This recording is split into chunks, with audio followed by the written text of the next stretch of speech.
अखंडमंडलाकारं व्याप्तं येन चराचरं तत्पदं दर्शितं येन तस्मै श्रीगुरुवे नमः। अज्ञानान्धस्य लोकस्य ज्ञानाञ्जनशलाकया चक्षुरुन्मीलितं येन तस्मै श्रीगुरुवे नमः। श्री सद्गुरु को सादर साष्टांग दंडवत करते हुए आइए हम सभी मित्रों का इस अंक में हार्दिक स्वागत करें। मित्रों, आज के इस अंक में हम सर्वांग योग का अंग्रेजी भाष्य, अंग्रेजी अनुवाद प्रस्तुत कर रहे हैं और इस अनुवाद को प्रस्तुत करने के पूर्व इस अनुवादकर्ता का परिचय देना हम अपना कर्तव्य समझते हैं। ये आचार्य दिनकर यादव मार्डीकर जी हैं, जो आज इन्हें जिसे कहते हैं कि इस महान और अपनी विद्वत्ता का अध्यात्म विज्ञान के लिए प्रचार के लिए प्रयोग करने वाले और आजीवन इस विद्या को जन जन तक पहुंचाने की मंशा लेकर ग्रंथों का निर्माण करने वाले और सर्वांग योग का अंग्रेजी अनुवाद प्रस्तुत करने वाले श्री आचार्य दिनकर यादव मार्डीकर जी का हम यहाँ संक्षिप्त परिचय आपको कराएं। आचार्य दिनकर यादव मार्डीकर जी का जन्म रायगढ़ संस्थान, जो अब छत्तीसगढ़ में स्थित है, वहाँ 1898 में हुआ। उनके पिताजी श्री यादवराव मार्डीकर उस संस्थान के प्रधान थे। मार्डीकर जी का परिवार बड़ा और समृद्ध था। उनके 6 भाई और 5 बहनें थीं। बाद में उनके पिताजी ने रायगढ़ का प्रधान पद छोड़कर तब की ब्रिटिश सरकार में इंस्पेक्टर ऑफ एजुकेशन की नौकरी की और बिलासपुर रायपुर में बस गए। आचार्य मार्डीकर जी का शालेय शिक्षण यहीं हुआ। कॉलेज शिक्षण के लिए वे नागपुर आए और हिस्लॉप कॉलेज में पढ़े। बीए की डिग्री इलाहाबाद विश्वविद्यापीठ से 1922 में प्राप्त की। उसके बाद नागपुर म्यूनिसिपैलिटी में नौकरी की। 1953 में नागपुर कारपोरेशन से जॉइंट सेक्रेटरी पद से वे रिटायर्ड हुए। नागपुर म्यूनिसिपैलिटी को कॉरपोरेशन बनाने में उनका बहुत बड़ा योगदान रहा। अंग्रेजी भाषा पर उनका अच्छा प्रभुत्व होने के कारण उन्होंने बाद में मधुकर कोचिंग क्लासेस गणेशपेट नागपुर में अंग्रेजी सिखाने के लिए कोचिंग क्लासेस चलाए।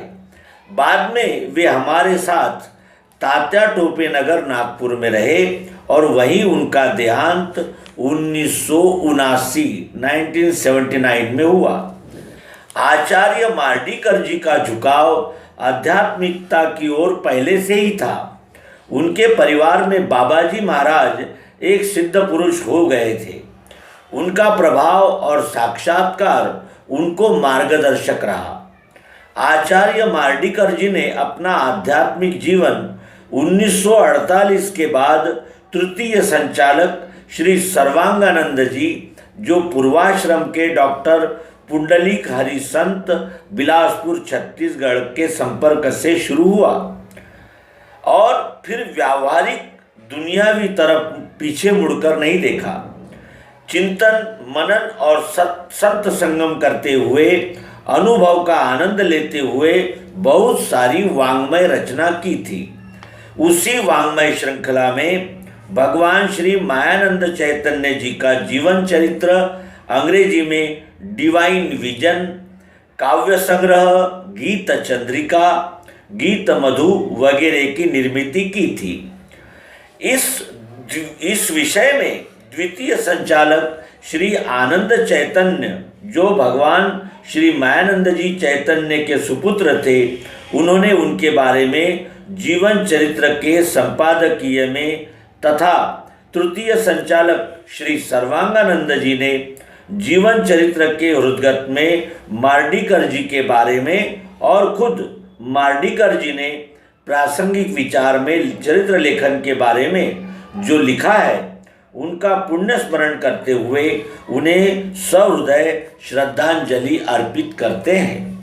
इस प्रकार उनके नाती डॉक्टर सुरेश शंकर भाके नागपुर से हमें ये लेख प्राप्त हुआ। मित्रों, आगामी एपिसोड में हम सर्वांग योग को अंग्रेजी में प्रस्तुत करेंगे, जिसे आचार्य श्री दिनकर यादव मार्डीकर जी ने प्रस्तुत किया था।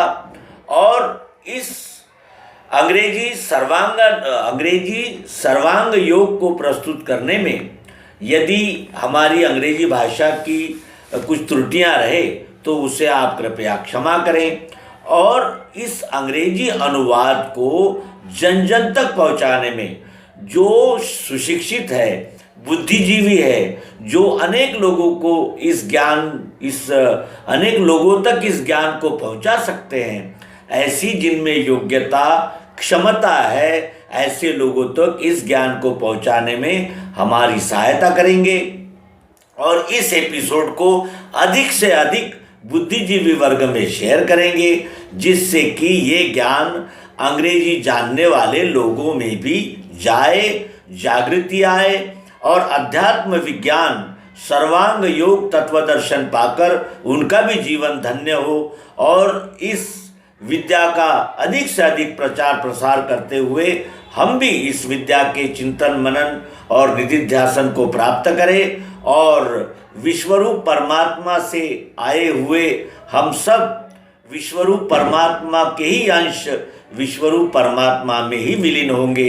इन शुभकामनाओं के साथ नर्मदे हर सद्गुरु भगवान की जय।